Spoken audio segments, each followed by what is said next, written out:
Hey everybody, it's Kneecap here, and in this video I'm going to be going through what to do on your first day of Shadowlands.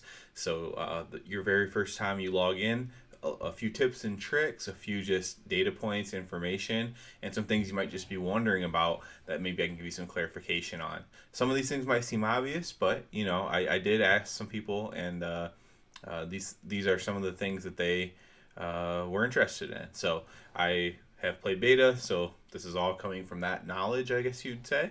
And I guess it could change somewhat by then, but this is pretty much a pretty good general guide here to what to do on your first day of Shadowlands. So let's go ahead and get started here. The first thing I want to say is you don't really need to worry about having a full quest log of Bfa quests done. Now, a lot of high end people end up doing this. If they're all in one point where you don't have to travel, or if you just want to turn in like 5 quests to one quest giver or something like that, you can do that. It'll give you a little bit of experience.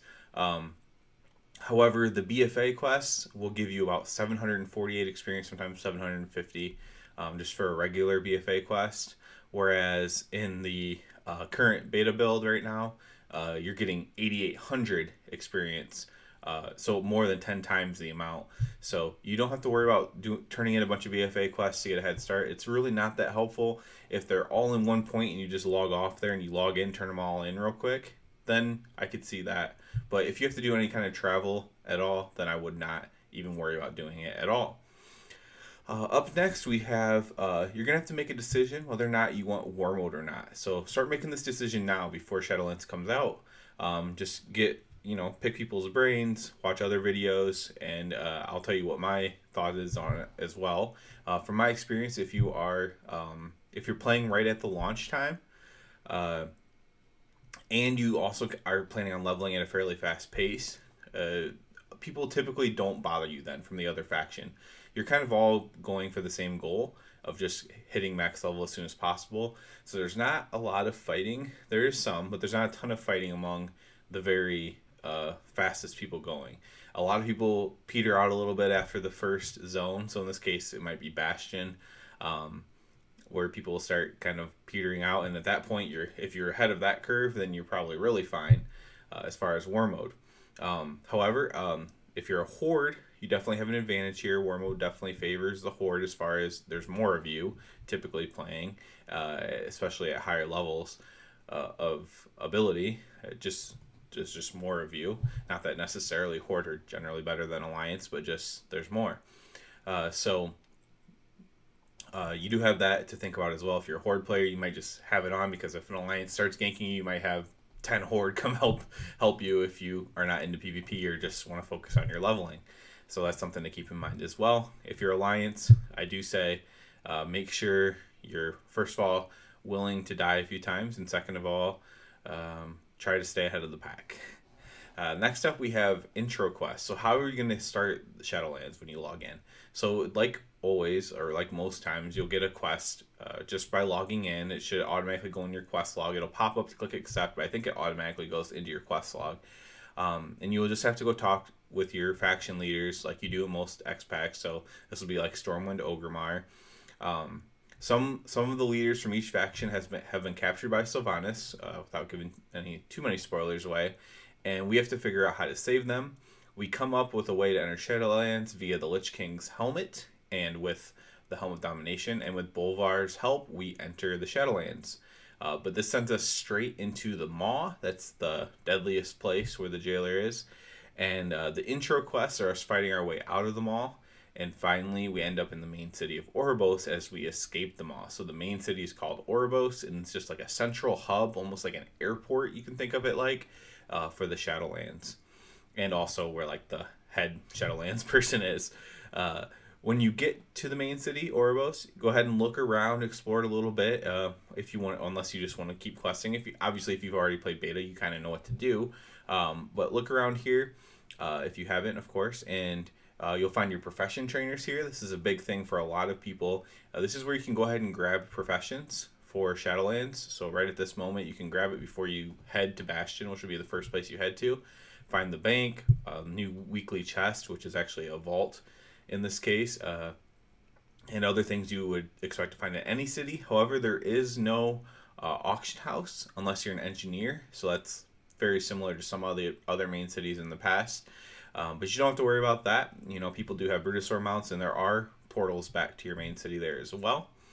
Um, right after your intro quest, actually, you will be one of the very first things you do when you get to Oribos is you do go open those portals up with the help of the Ebon Blade Knights, and you'll be able to get to your Stormwind or Ogremar from there at any point you wish. So you are freely allowed to travel back and forth. You're going to level Bastion, Maldraxxus, Ardenweld, and then Revendreth. You don't have a choice on your first character. Your alts will get to choose, but that's just going to be the order that the story is told in. And I have a playthrough for each of these, actually. If you are that curious at seeing it, I literally loaded up my entire playthrough of the campaign quests. I did a couple side quests in Bastion, but I didn't do any side quests. Just a campaign playthrough on all 4 of these. No commentary. You don't have to worry about seeing my ugly mug or hearing me talk. It's just a complete playthrough. So if you want to watch that on another screen, if you're that curious about the leveling experience there, I do have those at your disposal. When it comes to rare chests or rare spawns, so these have been things that are, you know, highly sought after in certain expansions, and in some expansions you don't care about at all.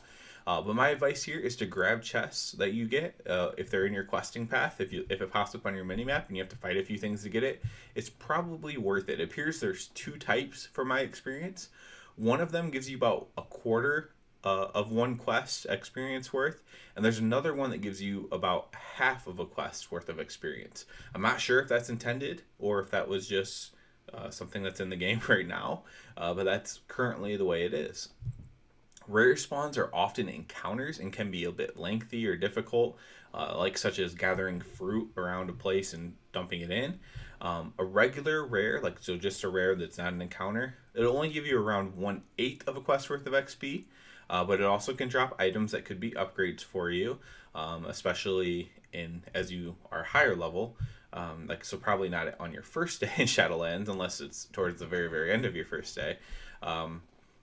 But unless you are just a very casual player, you're coming back for Shadowlands, they could drop an item for you, so you could have that for killing a rare. Or if you see other people killing it or other people doing the encounter that would normally take longer, and you want to team up with them to do it, that'll make it go faster, and it might be more worth it to you at that point. But if you're strictly talking XP, yes to chests, probably no to rares. One other thing that's sort of in line with chests and rares is mining and herbalizing, as far as those things giving you experience, right? So gathering has given you experience in the past. In some cases it's been very efficient, however that has been nerfed. I'm not saying not to gather as you level, I'm just want to let you know that is not quite as efficient as it was in, let's say, BFA. It's still free experience, especially if you've already killed the mobs near it. So I'm not saying not to do it, just that it's less efficient than previously.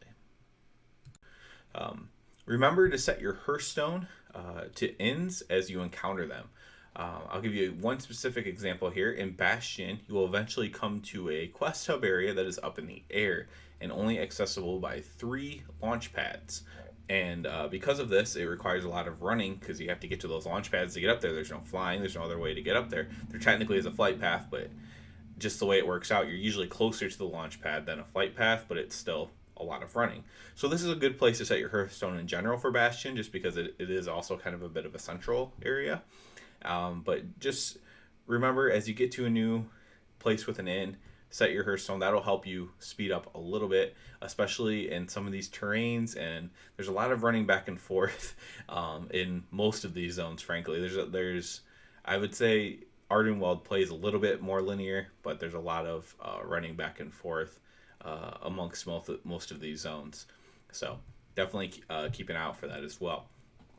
I think that's about it as far as my tips there and tricks. Hopefully everyone is as pumped as I am to level up in Shadowlands. I do ask you to subscribe to the channel because that helps me out probably more than anything else you could do for me. So please do that. And other than that, everybody, have a good one.